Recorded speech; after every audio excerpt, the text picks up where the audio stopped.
Polytechnic 1956లో స్థాపించారు.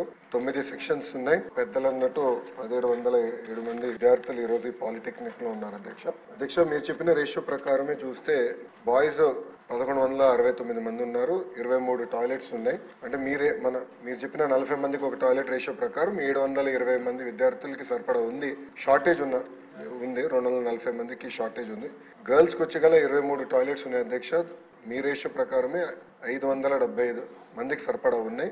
అక్కడ ఉన్న గర్ల్స్ 538. సో గర్ల్స్ వరకు రేషియో పర్లే కానీ బాయ్స్ కొంచెం షార్ట్ ఫాల్ ఉంది అధ్యక్ష. దీనికి ప్రధానంగా ఏంటంటే అదనంగా అవసరమైన రిపేర్స్ అండ్ రెట్రోఫిట్టింగ్ కానివ్వండి, టాయిలెట్స్ కానివ్వండి, దీనికి అదనంగా ఒక 2,70,00,000 రూపాయలు అవుతుంది. రోడ్లు కూడా వేయాల్సిన అవసరం ఉంది. అదే ఆల్రెడీ నా అధికారులు నాకు చెప్తాం జరిగింది. తొందరలోనే ఆ పనులు కూడా నేను ప్రారంభిస్తాను. ఎందుకంటే అధికారులు నాకు రిప్లై ఇచ్చిన తర్వాత నేను ఫోటోలు కూడా తెప్పించుకున్నాను అధ్యక్ష. మీకు ఆ ఫోటోలు కూడా ఒకసారి చూపిస్తాను.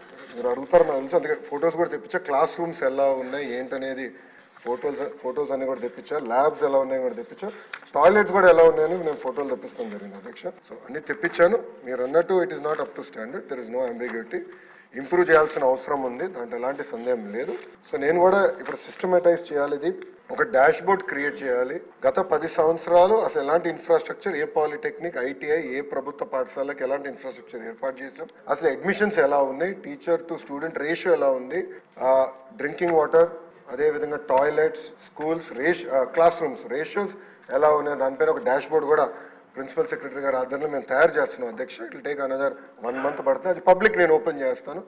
చేసి ఎక్కడ తక్కువ ఉంది, ఎక్కడ ఫోకస్ చేయాలి, ఎందుకంటే ఏ ప్రభుత్వానికి లిమిటెడ్ రిసోర్సెస్ ఉంటాయి. ఆ రిసోర్సెస్ ఎక్కడ ఖర్చు పెట్టాలని దానిపైన ఫోకస్ పెట్టుకుంటున్నాను అధ్యక్ష.